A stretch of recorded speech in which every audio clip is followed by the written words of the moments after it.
Bom, boa tarde a todos. Gostaria em nome do escritório, agradecer a participação de todos nesse webinar.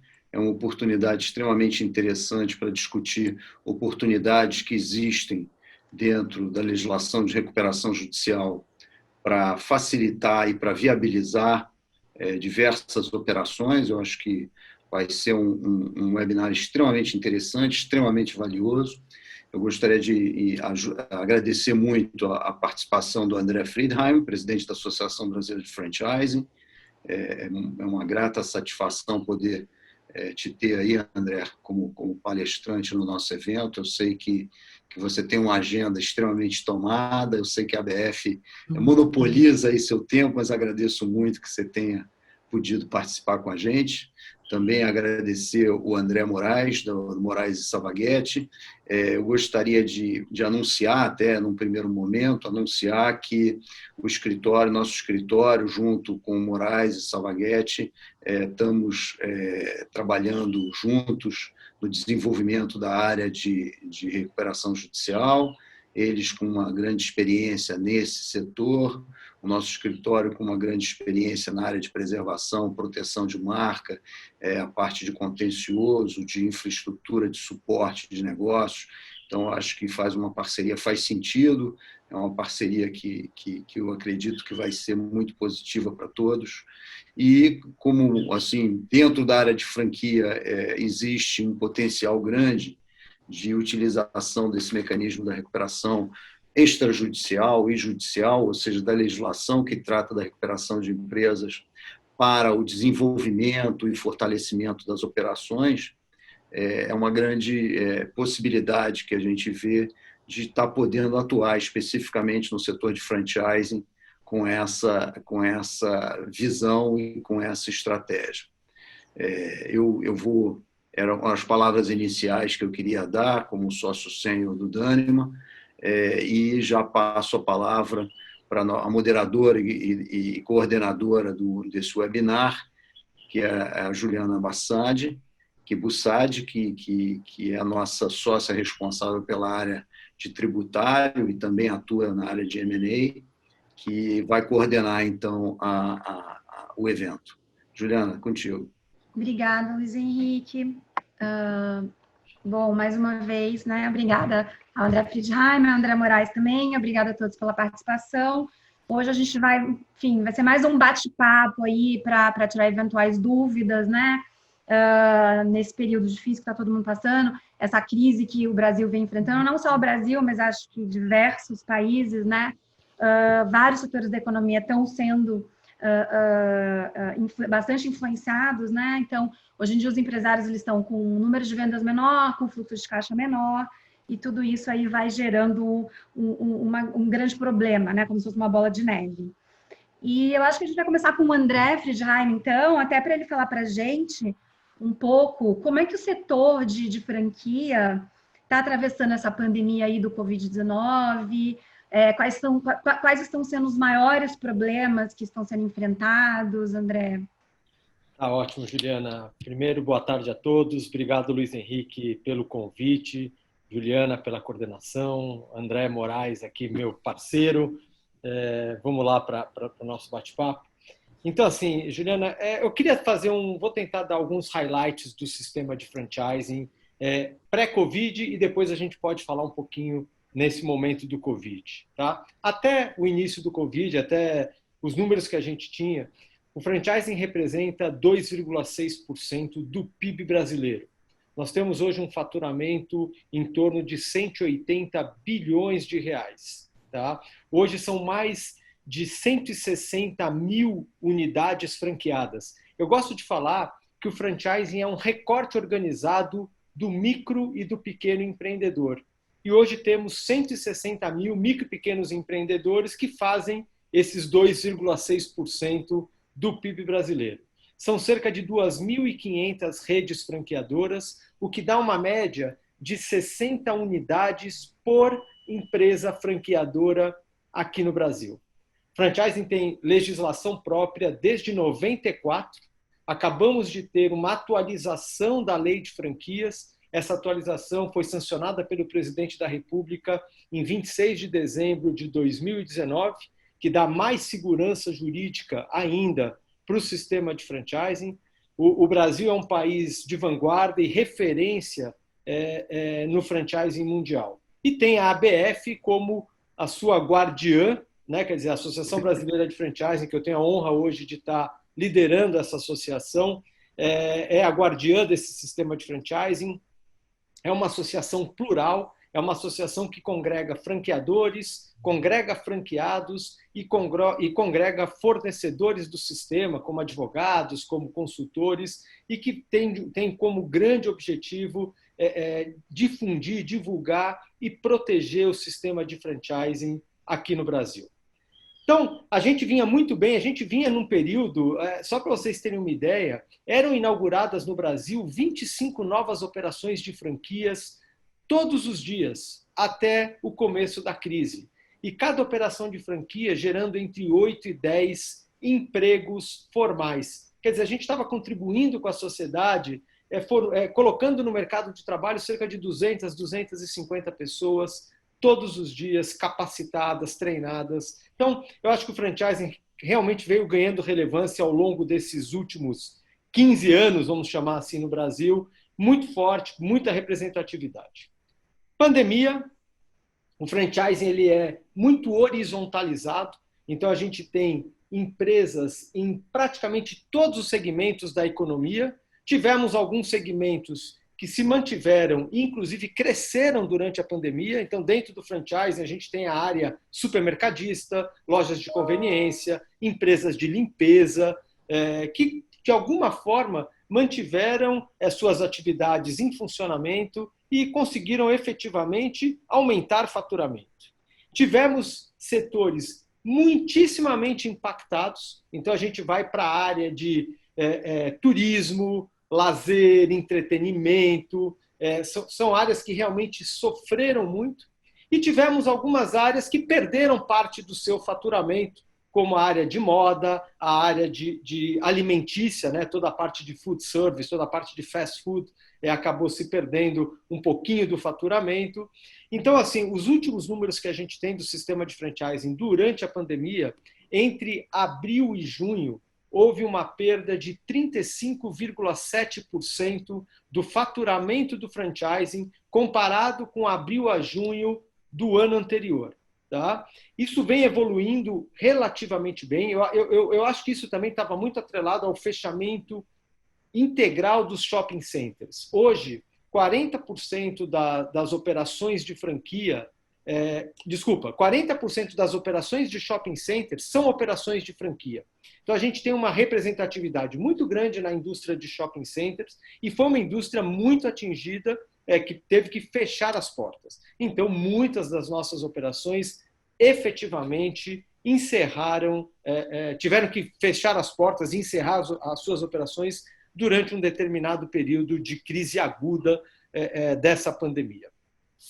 Obviamente, o franchising começou a fazer um processo de adaptação muito grande, e aí eu acho que é um pouco das grandes vantagens de você fazer parte de uma rede, porque teve uma grande janela de oportunidade onde franqueador e franqueados começaram a trabalhar de maneira conjunta, colaborativa, que é a essência do sistema de franchising, para criar novas alternativas, para trazer melhores práticas, criar novos canais de venda, integrar efetivamente franqueador e franqueado dentro desse processo de distribuição de produtos e serviços. Então, o franchising se reinventou, óbvio, sofreu, está sofrendo, algumas atividades já começam um período de recuperação mais forte, mas a gente está caminhando para um lado bom. Um outro último dado, que eu estou me alongando aqui na minha resposta, a gente teve, durante este período, o fechamento de 1,4%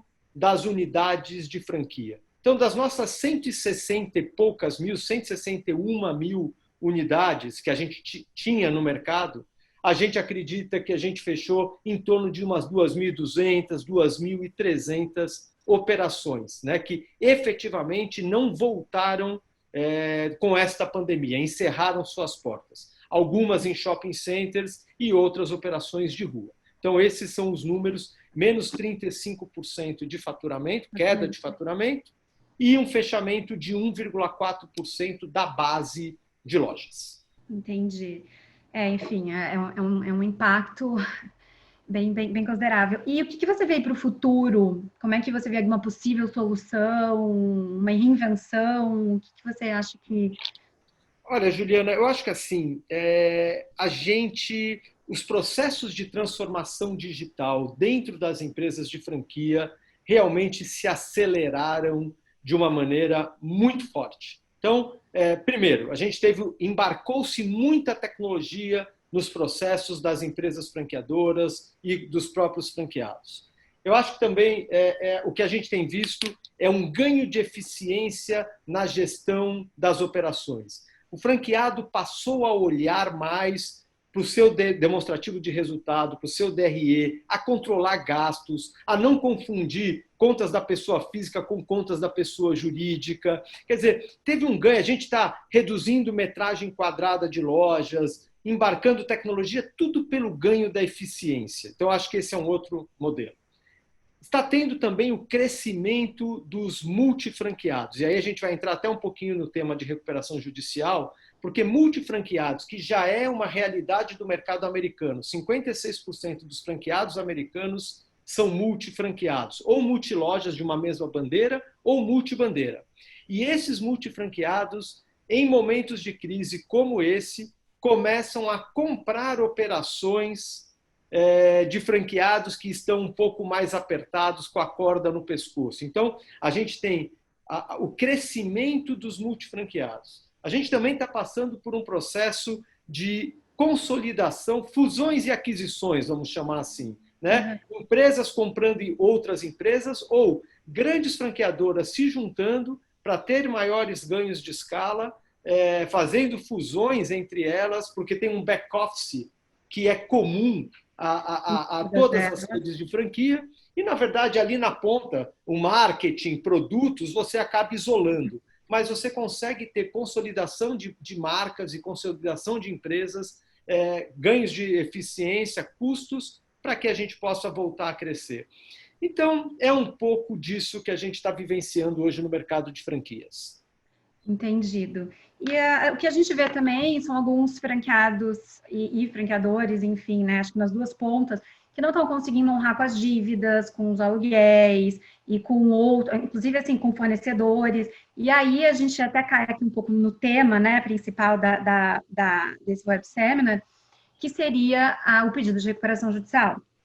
E aí eu vou até perguntar para o André Moraes, no caso, dentro desse cenário, né, a empresa, enfim, vai ter que entrar com pedido de recuperação. E qual é a segurança que a gente consegue passar para um possível investidor? Seja ele financeiro, seja ele estratégico, do mesmo ramo, ou então um fundo de investimento. Como é que a gente vai passar essa segurança para o investidor de que não, ele pode comprar porque ele não vai sofrer uma sucessão trabalhista ou uma sucessão de todas as obrigações que não foram quitadas? Bom, obrigado, Juliana, pela pergunta. Primeiro, obrigado, Luiz Henrique e Juliana. Agradeço a vocês pela oportunidade de estar aqui debatendo com os sócios do escritório Daneman Simpson, que, assim como o Luiz Henrique colocou no início desse webinar, a gente também está muito animado no nosso escritório com o início dessa nossa parceria. A gente entende que essa oportunidade de unir o trabalho de excelência nessas duas áreas, ele tem total sinergia e tende a render, de fato, bons frutos no sentido de prestar o apoio necessário para as empresas que vão suportar essa situação de crise agora pós-Covid. Obrigado, André, meu xará. Um prazer enorme dividir aqui esse espaço contigo para a gente poder tentar entender de que maneira a recuperação judicial ela pode, de fato, ajudar e tentar desmistificar um pouco alguns medos e algumas preocupações que a gente entende que são muito comuns quando você tem um desconhecimento com relação à matéria. Então, Juliana, assim, respondendo a sua pergunta, quer dizer, a recuperação judicial, a gente tem uma legislação, ontem, por acaso, foi aprovada, né, na Câmara o projeto de lei que altera a Lei 11.101, que é a Lei de Recuperação Judicial, Extrajudicial e Falências, né, ela volta agora para o Senado e vai para a sanção presidencial na sequência, e a gente percebe que até foi acelerado esse trâmite justamente porque você percebe o movimento do judiciário para receber essa provável alta demanda de empresas pedindo socorro, né? E esse projeto de lei ele altera uma lei de 2005 que já vinha importando uma lógica de legislações estrangeiras que busca privilegiar soluções de mercado para a superação de uma situação de crise. Então, o que se busca através dessas ferramentas, tanto a recuperação judicial quanto a extrajudicial, é justamente esvaziar um pouco o papel do juiz, do judiciário, e trazer para os credores e para os demais players de mercado, como você colocou, investidores, instituições financeiras, trazer uma ferramenta que possa dar maior segurança jurídica e agilidade para que aquela empresa possa continuar cumprindo a sua relevante função social. E essa relevância ela ficou muito demonstrada na explanação do André. É impressionante, por exemplo, nesse mercado de franquia, a quantidade o quanto isso movimenta a economia, a quantidade de empregos gerados, a quantidade de riquezas que circulam, tributos que são gerados por conta disso, e a gente precisa, de fato, se preparar para dar uma proteção ao empresário que vai enfrentar uma situação muito difícil com essa pós-pandemia. Então, você tem algumas ferramentas na recuperação judicial que foram criadas justamente para estimular os negócios com a empresa em recuperação judicial. Então, se você pretende comprar um ativo de uma empresa que tem uma situação de endividamento, que está passando por uma situação de crise, eu não tenho a menor dúvida, Juliana, que o ambiente mais seguro para que isso aconteça, mais transparente, mais seguro, é numa recuperação judicial. Porque nós temos a figura da UPI, que é a Unidade Produtiva Isolada. Então, o que é uma UPI? Você define alguns elementos da empresa, você pode ter marca, pontos, ativos, imóveis, enfim, você agrupa determinados ativos de uma empresa e você permite que eles sejam alienados para, nessa alienação, você gerar um evento de liquidez que dê o fôlego necessário para o empresário superar essa situação de crise, mas revestindo essa operação de aquisição de toda a segurança jurídica necessária para que o adquirente não responda, não suceda nas obrigações do devedor, da empresa de recuperação judicial. É muito comum, quando você tem uma empresa começando a entrar em dificuldade, você fazer o trespasse, quer dizer, você simplesmente passar o estabelecimento para outro. É muito comum que o novo empresário que entra num determinado ponto, ele começa a sofrer todos os ataques referentes ao passado da companhia devedora, da companhia anterior. Então, a recuperação judicial ela cria, de fato, um ambiente seguro. Ela cria um ambiente para você estruturar a venda de UPIs e você já tem não só a previsão expressa na lei de ausência de sucessão, mas isso já foi consagrado na prática. Porque a gente percebeu o seguinte, essa lei ela passou por um período de adaptação nos últimos 15 anos. A gente atua em recuperação judicial há 14 anos e a gente acompanhou muito bem essa curva de evolução do Instituto. E se tem alguma coisa que realmente precisava ser melhor, conferir maior segurança jurídica para os envolvidos, é justamente a questão de você aportar dinheiro novo numa empresa em crise e de você conseguir adquirir ativos sem o risco de sucessão. Assim, uma pergunta que sempre fica no ar, assim, que eu sempre vejo as pessoas, mas não é muito caro fazer isso, né? Qual seria, lógico que a gente não vai falar em valores, mas um custo aproximado, né? Porque o empresário ele já vai estar ali sufocado com várias dívidas, com várias contas, né, a pagar, e ainda teria mais essa questão da recuperação. Na verdade, assim, a recuperação judicial, ela de fato não é um processo, é um processo que importa custos, né? Tanto custos judiciais como você tem despesas com advogado, você tem despesas com administrador judicial, que depois a gente até pode entrar nesse tema, né? Que é um tema que também gera muita confusão. Sim, a falsa impressão de que existe um administrador externo na companhia. Exatamente, essa é uma dúvida muito recorrente também. Muito recorrente. Mas você tem algumas alternativas que conseguem reduzir esse custo. Tá? A própria recuperação extrajudicial é um procedimento muito menos complexo. Ela não tem a figura do administrador judicial, que, como eu vou explicar, quer dizer, ele não é um administrador, ele é um mero fiscal, tem uma função relevantíssima, mas ele é um fiscal das operações da recuperanda, né? E tem, além das outras atribuições legais que ele tem no processo de recuperação judicial, mas essa figura não existe no processo de recuperação extrajudicial. É um processo muito mais simples. E eu acredito que essa ferramenta pode ser mais utilizada a partir de agora, até porque o projeto de lei aprovado ontem, ele simplifica um pouco alguns aspectos. Esse projeto de lei ele ainda está longe do ideal, mas ele já, na minha opinião, melhora a possibilidade de manejo dessas ferramentas de forma bastante significativa. Então, antigamente, você tem ideia, quando você, antes da Lei 11.101, quer dizer, na época da concordata, negociar coletivamente as suas dívidas era considerado um ato falimentar. Você não tinha nenhum estímulo para procurar os seus credores e reconhecer que seria impossível você conseguir honrar os seus compromissos da forma contratada, porque se esse fato fosse levado ao conhecimento de um juiz, você poderia ter a decretação de uma falência por esse reconhecimento do ato falimentar da negociação coletiva. Então, a lei de 2005 ela já traz uma nova cultura, no sentido de estimular o devedor a organizar os seus credores e negociar novas condições de pagamento para permitir a continuidade das atividades da empresa.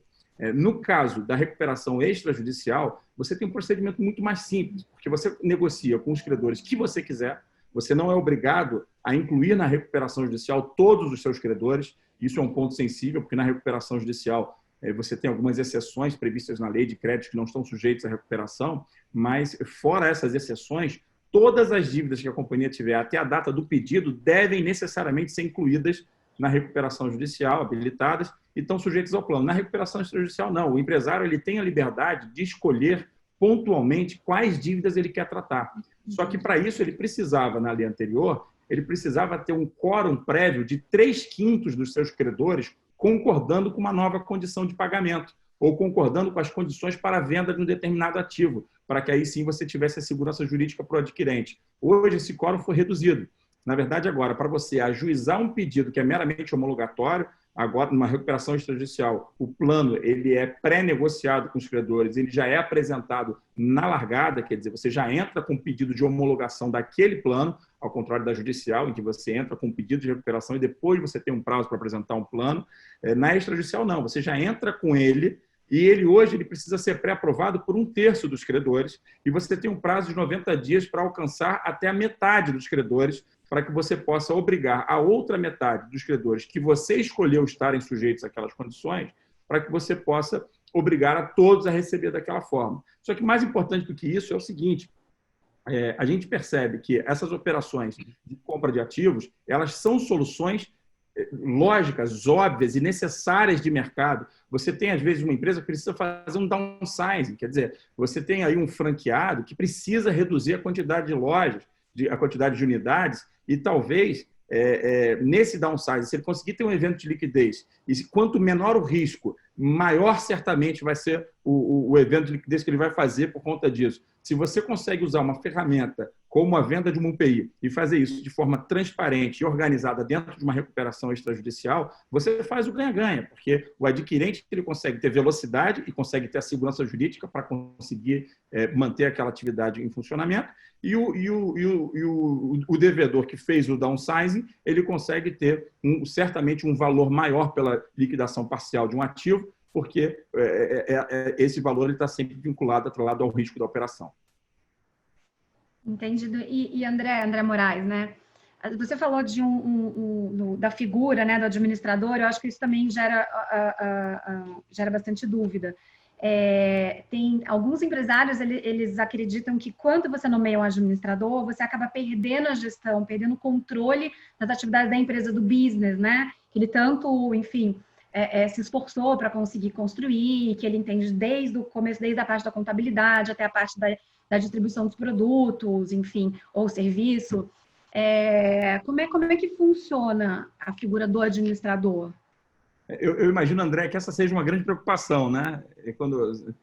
Se você cogita, se o empresário cogita colocar na mesa a figura de um administrador judicial, ainda mais tratando de Brasil, acho que isso deve gerar um pânico imediato, né? Na grande maioria dos interessados. E eu acho que, na verdade, é uma questão semântica. Eu acho que o nome escolhido pelo legislador ele é muito infeliz, porque o administrador judicial, de fato, não administra a empresa, ele não tem essa função, ele tem uma função de fiscalização, ele tem a obrigação de fazer a interface entre credores e devedores, ele preside uma assembleia de credores, ele presta satisfações ao juiz, ele tem o dever de informar com presteza qualquer solicitação de esclarecimento de informação por um credor, mas ele não administra a companhia, ele não exerce a gestão. Quando a empresa entra em recuperação judicial, ela segue uma vida normal, ela tem poucas limitações. A limitação mais importante de uma empresa que entra numa recuperação judicial, por exemplo, apesar da figura do administrador, é simplesmente ele não pode vender seus ativos que constam né, os bens que constam no seu ativo permanente, né, no não circulante, ele não pode vender sem autorização dos credores em assembleia,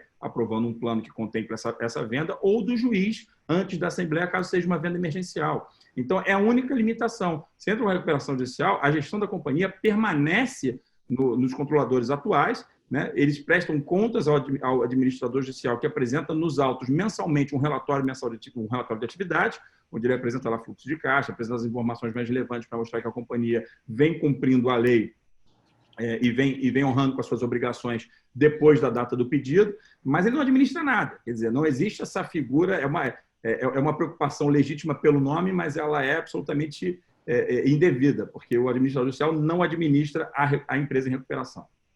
Isso acaba gerando uma insegurança, né, para o empresário que acha que vai perder ali o controle da operação do próprio business. E nesse caso, André Moraes, quais seriam as vantagens de se fazer um pedido de recuperação da judicial, da extrajudicial, antes da execução das dívidas, por exemplo, né? Então, assim, ainda estou numa fase antes da execução, pré-execução, eu não consegui negociar, não consegui pagar, e aí a empresa decide que vai fazer um pedido de recuperação. Então, existe um timing perfeito para estar fazendo isso? Como é que funciona? Pois é, o timing perfeito talvez seja a maior questão da recuperação judicial. Eu nunca tive um cliente que se arrependeu de fazer, eu tive um cliente que se arrependeu de não ter feito antes. E a gente percebe, tem um consultor que eu respeito muito, que toca vários projetos comigo, que é o Rogério Furtado, da Arme Gestão, que ele responde geralmente essa questão dizendo o seguinte: olha, quando o empresário começa a fazer conta de quantos meses ele ainda tem de fluxo para suportar a operação dele, ele já tinha que ter entrado.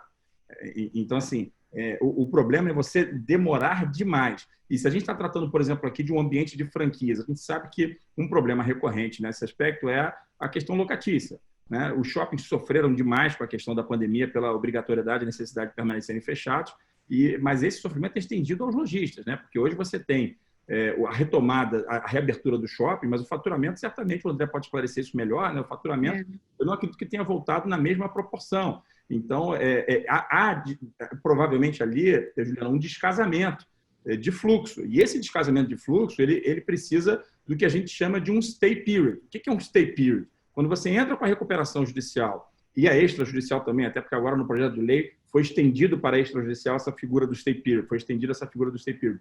Quando você entra com a recuperação judicial, o juiz confere que você atendeu as formalidades legais, né, apresentou todos os documentos necessários. Ele fixa um prazo de 180 dias, que pode ser renovado por mais 180 dias, onde todas as execuções contra o devedor são imediatamente suspensas.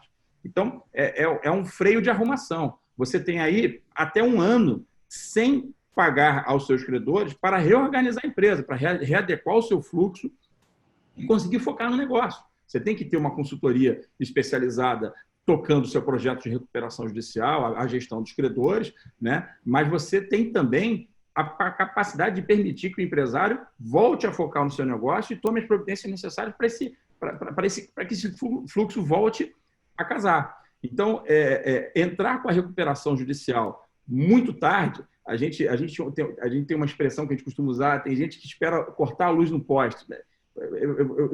É muito mais dramático, é muito mais difícil você conseguir fazer o turnaround se de fato você entrou sem caixa, se de fato você entrou numa situação muito precária. E com relação, por exemplo, a uma realidade de shopping center, se você tem ações de despejo ajuizadas, né, se você deixa acontecer uma decretação de despejo, quer dizer, a rescisão do contrato de locação por uma sentença de despejo, a recuperação judicial ela tem muito mais limitação e dificuldade de assegurar uma permanência do lojista. Agora, ao passo que se você entra antes da decretação do despejo, toda a dívida locatícia acumulada até a data do pedido, ela fica suspensa e ela não pode ser objeto de execução do despejo, a retomada do imóvel. Quer dizer, você suspende toda a dívida locatícia, segura, reorganiza através do plano de recuperação que vai ser submetido à votação dos credores em assembleia, mas para frente você tem que continuar pagando. Quer dizer, isso talvez seja bom até para o próprio shopping. Quer dizer, você congela o passado, mas o presente e o futuro você mantém em dia e você entra em composição com seus credores para poder ajustar realmente essa questão do que ficou para trás. Então, o timing é muito...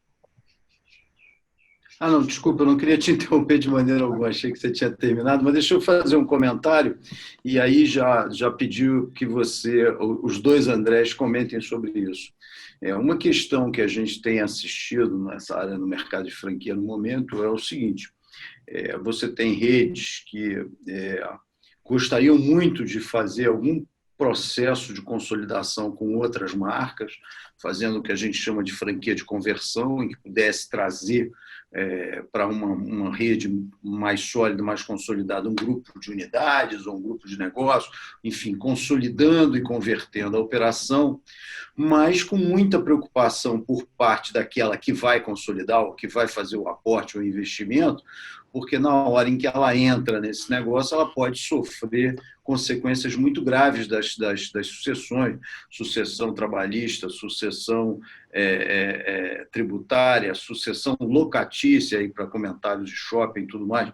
Então, na realidade, essas transações, embora até as partes queiram, a gente já teve em algumas discussões assim, com redes de cabeleireiro, com redes de farmácia, em que, embora as partes tivessem muito interesse em fazer essa conversão, houve muita insegurança, porque aquele que está consolidando, que está convertendo, ele fala, será que eu vou ser dragado para algum furacão que eu não sei qual é? E aí os negócios começaram a não se consolidar por conta disso. Então, a minha pergunta aí para os dois, pedindo o comentário dos dois, nessas situações, a lei de recuperação de empresas, ela pode facilitar, eu pergunto primeiro para o André Moraes, pode facilitar esse isolamento dessas responsabilidades, dessa sucessão?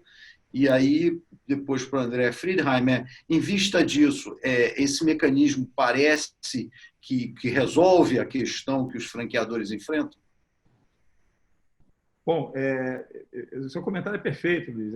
Exatamente. Esse receio é legítimo, porque a gente vê realmente como a sucessão ela acontece na prática, né? E a recuperação judicial, ela tentou criar essas ferramentas para estimular o negócio seguro dentro desse ambiente fiscalizado da recuperação judicial. Então, assim, hoje é mais fácil não só você comprar um ativo e você fazer essa operação que você colocou realmente de recomprar essas unidades franqueadas, mas é mais fácil você comprar ativos mais seguro e é mais fácil você obter crédito novo. A empresa hoje tem mais dificuldade de obter um novo crédito antes de pedir RJ, porque se você pega um financiamento ou faz uma operação antes de pedir RJ e pede, esse dinheiro ele está sujeito aos efeitos do plano. Depois, não, e ele vira prioritário. Você tem uma prioridade geral, inclusive na hipótese de insucesso do projeto. Ele acaba sendo um crédito privilegiado, inclusive na frente de fisco, na frente de credor trabalhista. Então, toda a lógica da lei, seja para a operação de aquisição de ativos, que é o que você colocou, seja para a operação de créditos novos, é uma lógica para privilegiar. Você deve estimular terceiros a fazerem negócios com a empresa em recuperação judicial. Então, em alguns casos, Luiz, a gente já fez recuperações judiciais cujo único e principal objetivo era justamente a venda de ativo. Você nem tinha uma situação grave de endividamento que justificasse uma ferramenta, um remédio tão grave. Mas a necessidade de dar segurança jurídica para o comprador justificava isso. E agora, com o novo projeto de lei, você não precisa sequer fazer um grande movimento de arrastar credores insatisfeitos, porque você pode simplesmente pedir um plano de recuperação extrajudicial e fazer conversões de crédito. Geralmente, o franqueador, né, Luiz, ele tem é normal ele ser um dos maiores credores do franqueado, né? Eu estou falando alguma grande besteira? Não. Não. Então, assim, e ele pode, inclusive, converter o seu crédito, utilizar o seu crédito contra o franqueado para converter na compra dos ativos, e de forma segura e absolutamente blindada. Só para complementar, assim, a aquisição de ativos em empresas franqueadoras, eu desconheço, Luiz, empresas que utilizaram o processo de recuperação judicial para fazer esse tipo de aquisição.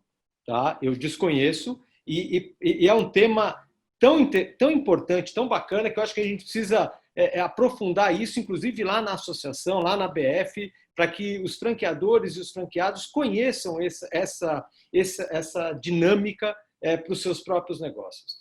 Agora, o que eu acho que está acontecendo, está tendo negociações de todos os tipos. Então, assim, um contrato de franquia, como ele geralmente ele é estabelecido entre franqueador e franqueado, dá o direito de preferência para franqueadores adquirirem as operações do franqueado no caso de uma eventual venda. Então, o franqueador ele tem que exercer esse direito de preferência, ou então o franqueado fica liberado para vender a sua operação a um terceiro franqueado que tem que ser aprovado pelo franqueador. Existe a figura dos multifranqueados, como eu comentei, que estão se consolidando no mercado, comprando operações de franqueados em dificuldade ou comprando operações do próprio franqueador num processo que está muito em voga, que é o refranchising. Eu, franqueador, me tornar um pure play, tornar-me um franqueador puro e repassar lojas próprias para franqueados. E existe também o que você estava falando de fusões, de mergers and acquisitions, né? Quer dizer, de fusões e aquisições, onde a gente vê a figura dos multifranqueadores. Então, são grandes franqueadores que vão pendurando no guarda-chuva deles novas marcas, né? E junto com isso vem a compra dos ativos e vem a compra dessa rede de franquias que eles estão acoplando agora nas suas empresas, e também podem passar por um processo desse tipo para facilitar a compra e evitar os famosos passivos fiscais, trabalhistas, locatícios, etc., que a gente estava comentando. O franchising ele ganhou um dinamismo nos últimos tempos de compra de ativos, de compra de redes, de expansão de redes, refranchising, tanta coisa que acontece. E agora, tem um detalhe muito importante, agora a gente vai passar por um período muito grande de repasse de lojas. Tá? Novos franqueados comprando franquias que já estão estabelecidas no mercado, mas realmente esse franqueado está com a corda no pescoço, o franqueador não exerceu o direito de preferência para adquirir aquela franquia, então vai se comprar por um terceiro. E nesse caso do repasse, aí o André Moraes pode me ajudar, eu acho que nesse caso do repasse, mesmo que seja de uma unidade em funcionamento pequena, todo esse processo de recuperação judicial também cabe para fazer esse tipo de transação. Não, sem dúvida. Eu acho que o ambiente da recuperação judicial ele é criado para isso, ele é propício para isso. Não é à toa que vários fundos de private equity têm se aproximado dessa ferramenta justamente porque num momento de crise generalizada como essa, a forma mais segura de você fazer aquisição de ativos e de consolidar mercado, né? A gente está vendo também, a crise, ela sempre gera muitas oportunidades.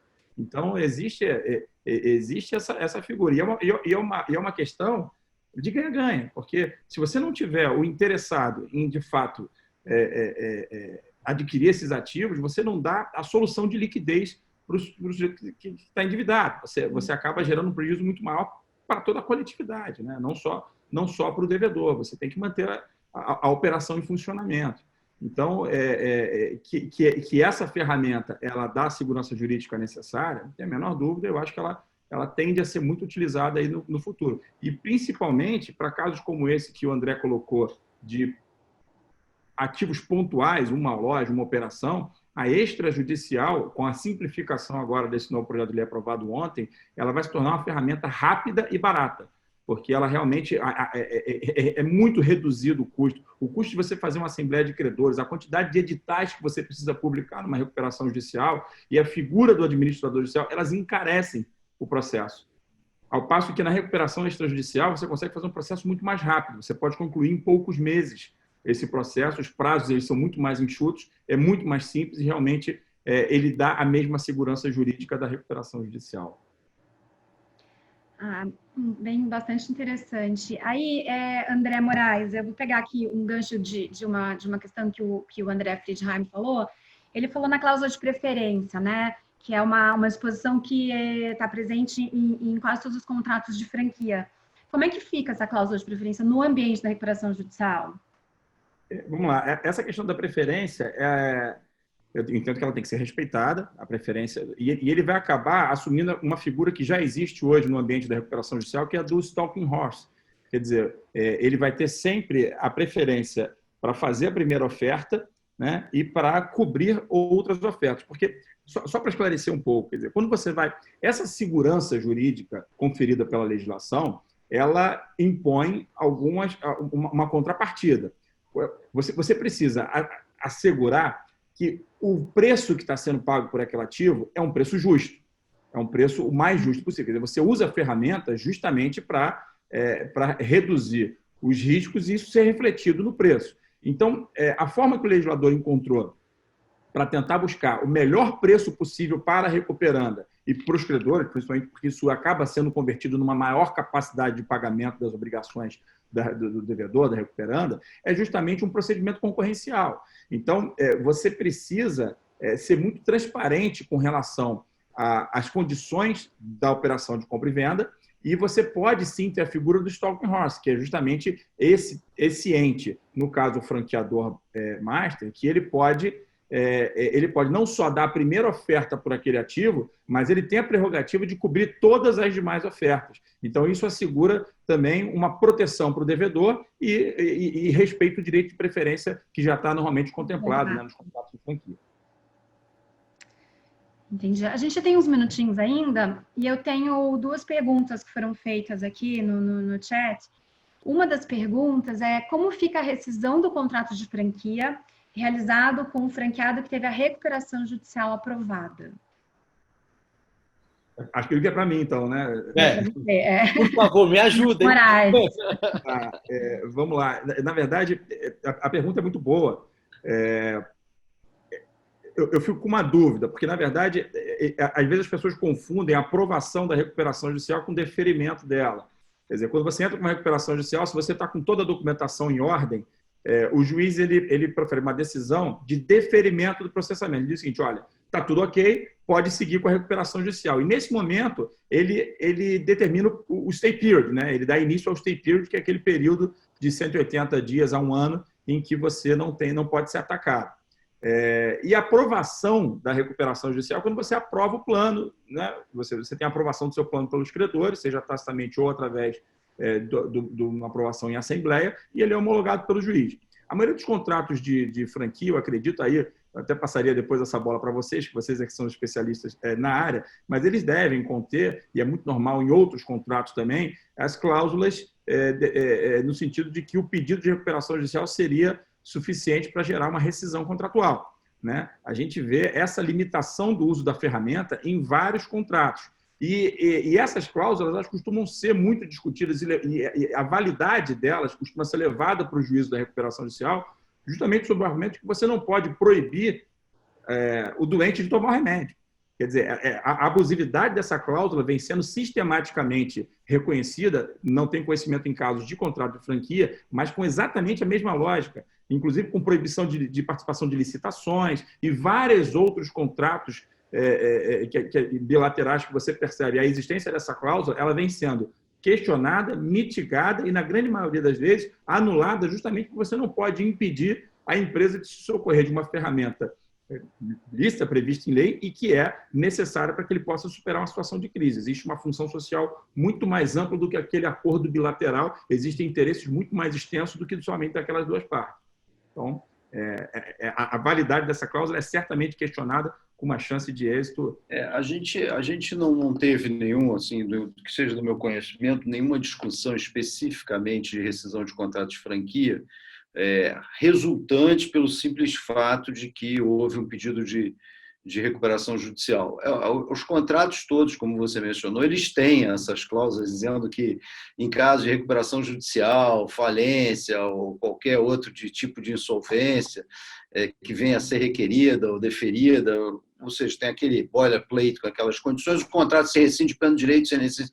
Mas, na prática, o que já existia na área de franquia era na antiga lei da concordata, em que já haviam algumas decisões judiciais dizendo que essa cláusula era ineficaz, devia ser considerada como nula, porque se o principal negócio da empresa é o seu contrato de franquia, a sua atividade de franquia, se você permite, pelo simples fato de ter se pedido uma concordata na época, e a gente pode fazer perfeitamente analogia agora com a recuperação judicial, o simples requerimento da recuperação, ela não poderia rescindir a única forma pela qual a empresa tem como operar, cumprir sua função social e ressarcir seus credores.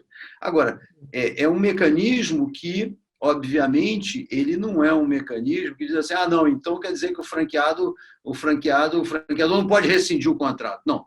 Existem alguns pressupostos e premissas para que isso possa ser legítimo. Uma o André mencionou, que assim, daqui para frente tem que pagar tudo em ordem, não pode mais sair. Segundo, não é como se a dívida fosse abandonada, tem que apresentar uma proposta efetiva de resolução daquele passivo anterior, tem que ter isso. Além disso, tem que se preservar que outros aspectos da franquia têm que ser mantidos. Por exemplo, o cara não pode simplesmente franqueado entrar, porque eu entrei com a recuperação judicial, eu vou meter agora produto de outra rede dentro dessa rede e vou operar sem a padronização. Não, isso não pode. Você não... A cláusula de rescisão, aquela específica da recuperação judicial, não pode ser disparada. Mas se houverem outras violações que não têm nada a ver com essa questão do crédito, ou de dívidas e tudo mais, e estiver ocorrendo, é possível fazer a rescisão. Pelo menos esse é como tenho percebido o desenvolvimento do assunto. Agora, também esse pedido de recuperação judicial, às vezes, que ele, como o André mencionou, ele ainda não está devidamente explorado no setor de franquia, nem pelos franqueados, nem pelos franqueadores, porque ela, de uma certa forma, força que a empresa organize um plano concreto de pagamento para o franqueador. Então, se o franqueador tem uma dívida, e como foi mencionado pelo André Friedheim, que o principal, às vezes, o principal credor de uma unidade franqueada é o próprio franqueador. Só que o que a gente vê é que o franqueado enrola, não paga, vai rolando aquilo.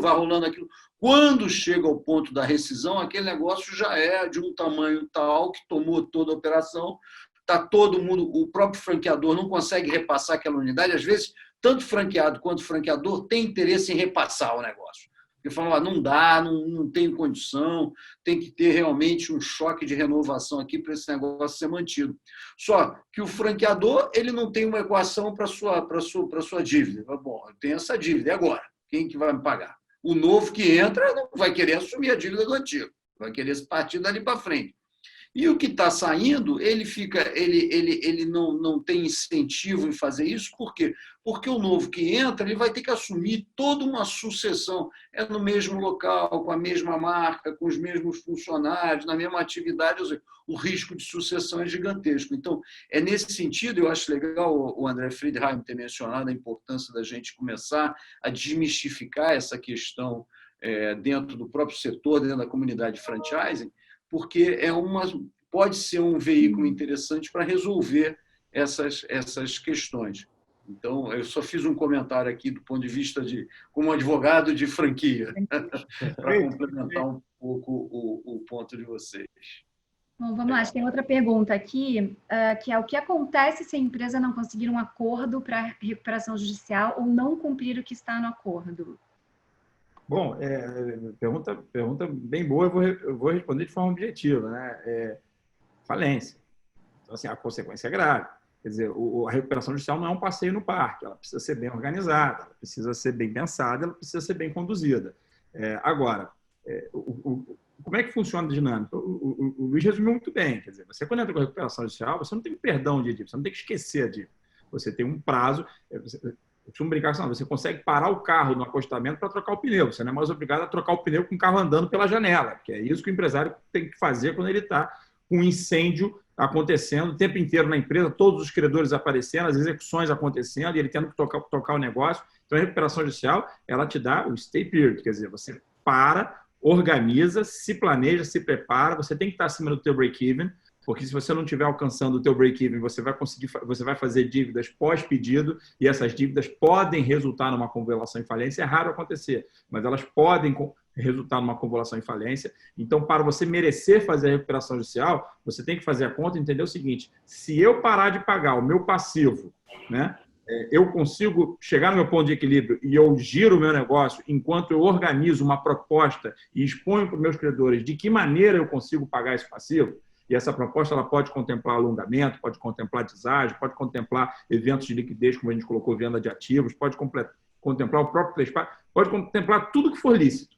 Não existe um rol exaustivo das soluções, mas ele precisa se dedicar ao negócio e se dedicar também, nesse período, às soluções de continuidade. Porque o ambiente de recuperação judicial, às vezes, passa a falsa impressão para o empresário de que está tudo certo. Mas calma, está tudo certo, você tem um prazo para se organizar. Se você não aprovar o plano em assembleia, se você não conseguir demonstrar para os seus credores que você tem soluções de viabilidade, quer dizer, como a solução é de mercado, se os credores entenderem que a sua proposta não é suficientemente satisfatória e o plano for rejeitado, é decretada a falência da empresa. Tá? Agora, se você vai pelo caminho da recuperação extrajudicial, que é uma ferramenta que eu sou um entusiasta, inclusive fiz uma das primeiras do Brasil, com o meu amigo Marco Félix, eu até vi que ele está assistindo aqui, Alexandre Reis, fizemos lá logo depois que ela entrou em vigor, fizemos com êxito, graças a Deus, uma empresa que está bem até hoje, uma recuperação extrajudicial. Recuperação extrajudicial é uma ferramenta que, agora, inclusive pela lei nova, se você não conseguir a adesão do credor, você já tem que entrar com a adesão pronta, mas agora você tem um prazo de 90 dias para chegar nessa adesão se você não tiver ela no momento do pedido. Se você não conseguir a aprovação, você pode convolar em recuperação judicial ou simplesmente desistir. Então, a recuperação extrajudicial ela não é um caminho sem volta como a recuperação judicial. Na judicial, ou você vai sair dali com o seu plano aprovado e a empresa reestruturada, ou você vai realmente caminhar uma situação falimentar de liquidação. Tá ótimo. Acho que a gente tem aqui uns minutinhos ainda. Dá para falar aqui da última. Tem mais uma pergunta.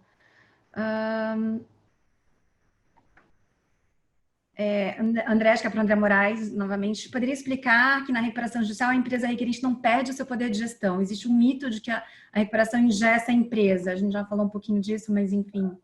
É exatamente aquilo que a gente conversou mais cedo. Isso é um mito. O Marcelo está corretíssimo. Quer dizer, você não perde a gestão. Você só perde a gestão se for comprovada a prática de atos fraudulentos, atos temerários, atos lesivos aos credores, atos deliberadamente lesivos aos credores. Nessa hipótese, você pode ter um afastamento da gestão, o administrador judicial assume interinamente, depois o juiz nomeia um gestor judicial. Isso é raríssimo de acontecer, isso só acontece, de fato, na hipótese de uma gestão fraudulenta. Fora isso, é vida normal. Você só não pode vender os ativos sem autorização do juiz ou dos credores. O resto é vida normal, não muda nada. Tá.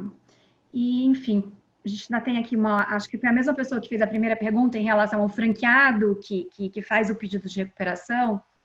Ela pergunta, e o fornecimento tem que continuar concedendo crédito ou pode ser limitado à venda à vista? Acho que seria até mais um pouco pro... Na verdade, você tem uma figura do credor apoiador, entendeu, Juliana? Então, assim, é muito comum. O que é o credor apoiador? A recuperação, as pessoas têm a falsa impressão de que a recuperação judicial é concurso de credor. Não é concurso. Eu pelo menos... existe essa discussão doutrinária, meu posicionamento é que não há concurso. Há concurso na falência, porque o concurso pressupõe igualdade de condições absoluta. E na recuperação judicial, não. A própria lei prevê que você pode dar tratamento diferente a credores de uma mesma classe. Você sofre algumas consequências, não pode fazer turn down, que aí eu não vou entrar no tecnicismo, que eu acho que não é esse o nosso público, não é esse o objetivo. Mas você pode, sim, dar tratamento diferente a credores diferentes. O seu fornecedor, que continua te fornecendo, continua te dando crédito, continua fazendo negócio, ele não só pode receber o crédito que ele tinha do passado de forma mais privilegiada, mais rápida e melhores condições, como também aquele novo crédito que ele dá, se acontecer um imprevisto e a empresa realmente não conseguir se erguer e for para uma falência, ele é o primeiro a receber. Aquele fornecedor que continuou dando crédito, naquele novo valor, ele tem preferência, inclusive, sobre o fisco e sobre os empregados. Então, assim, você não só pode, como você deve criar esse ambiente de estimular os fornecedores a continuarem tocando a vida. A questão do pagamento à vista não pode obrigar ninguém a dar crédito, né? Então, muitas vezes, por isso que é bom você, antes da recuperação judicial, você se planejar para ter o mínimo de caixa, porque quando você entra com a recuperação judicial, o mercado costuma se assustar. Mas quando ele percebe que você entrou e dali a 2, 3 meses, você está pagando, está performando, está entregando, está aberto, o crédito vai voltando naturalmente. Então, é importante você ter algum colchão de caixa antes de você entrar com a recuperação. Tá certo. E agora, para finalizar, gente, até fazer acho que um resumo aí de tudo que foi falado até agora, como é que você vê o mercado, André? Acho que para os dois, né? Tanto para o André Moraes quanto para o André Frijani. Como é que está o mercado hoje em dia? Vocês têm visto os investidores, eles têm interesse pelas empresas que estão em recuperação? Ou vocês veem mais uns players estratégicos querendo comprar as lojas franqueadas, ou vocês veem mais uns players financeiros, como os fundos ou outras empresas financeiras? E que a gente já falou um pouco de como é que passa uma segurança, né, para eventuais compradores, para eventuais investidores. Como é que vocês estão vendo agora esse mercado durante a pandemia? Então, respondendo aqui assim, para o franchising, eu vou te afirmar, Juliana, que é um tema muito novo, tá?